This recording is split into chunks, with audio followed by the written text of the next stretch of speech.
Good day, everyone. I am Christine Bisabion, a B.Ed second year student. Today, I will be talking about the evolution of special education starting from segregation to mainstreaming and now to full inclusion. I will also explain how Universal Design for Learning, or UDL, plays a key role in creating inclusive classrooms. Before we proceed, here are the objectives for today's lesson. Let's begin by understanding the earliest form of special education, segregation. In education, this meant that students with disabilities were placed in special schools or classrooms.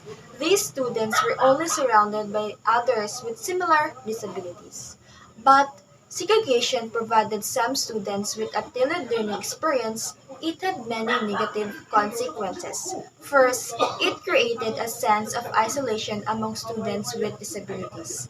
Second, it limited social interactions. Since they were not in the same learning environment, they had fewer opportunities to build social skills. Third, it restricted their access to the general education curriculum. This made it more difficult for them to pursue higher education. For a long time, children with disabilities had no legal protection for their education. This changed in 1975 when President Gerald Ford signed the Education for All Handicapped Children Act, a law that required schools to provide appropriate education for students with disabilities. Today, this law is known as the Individuals with Disabilities Education Act, or IDEA, and it guarantees students with disabilities the right to free and appropriate public education. With the passing of IDEA, educators started exploring ways to integrate students with disabilities into general education classrooms. This was the beginning of what we called mainstreaming. Mainstreaming means that students with disabilities are partially included in general education classrooms. Instead of being fully segregated, they join regular classes for subjects they can handle while still receiving special education support when needed. How does mainstreaming work? Students with disabilities attend regular classes for certain subjects.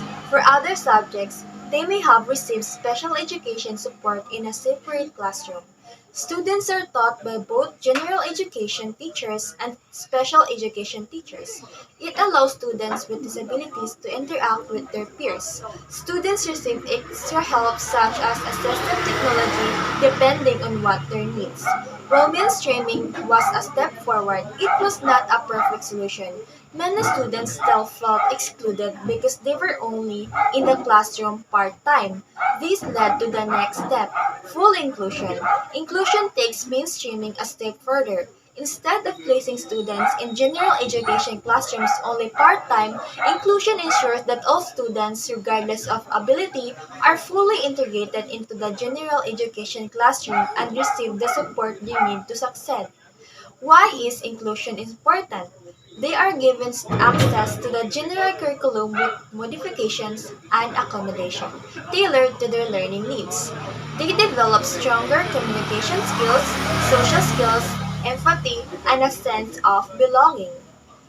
It allows students to learn from one another, and they became more open-minded and accepting diverse perspectives.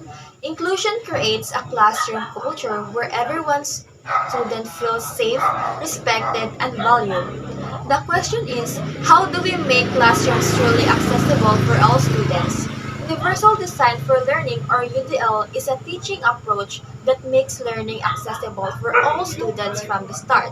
Instead of adjusting lessons later, UDL ensures that lessons are designed to meet diverse learning right away. Let's explore its three core principles. The first is multiple means of representation. Every student learns differently, so we must present content in various ways. Instead of relying only on textbooks, we can use videos, charts, hands-on activities, and discussions to ensure all students can engage with the material. Second is multiple means of action and expression. Not all students express their knowledge the same way. Some excel in writing, while others do better with presentation, drawings, hands-on projects, or verbal responses. By offering flexible ways to demonstrate learning, we give every student a chance to succeed. Lastly, multiple means of engagement. Motivation varies among students, so we need to keep lessons engaging and meaningful. This can be done by connecting topics to real life situations, providing choices in learning activities, and incorporating technology and interactive tasks to maintain student interest. So how do we apply UDL in the classroom? Here are some key strategies. Know your students' strengths and barriers. As teachers, we need to understand these strengths and challenges so we can provide the right support. Use digital materials when possible. Technology can be a great tool for inclusivity. Digital materials such as text-to-speech software can help students who have difficulty reading. Provide multiple ways to share content. Not all students learn best through reading a textbook. That's why UDL encourages us to present information in multiple ways using videos, audio recordings, and pictures. Offer different ways for students to demonstrate knowledge. Allows them to demonstrate what they know through essays, presentations, videos, drawings, or even hands-on projects. Use low and no-tech options when necessary. Not all accommodations require advanced technology. Sometimes, simple solutions like providing printed notes for students who struggle with note-taking can make a huge difference in learning. UDL helps build an inclusive classroom by ensuring that every student, regardless of ability, has equal access to learning opportunities. UDL makes learning accessible from the start instead of making adjustments later. It provides multiple ways to access, engage, and show learning. For students with disabilities, audiobooks help them participate fully in class. It fosters full engagement for all students.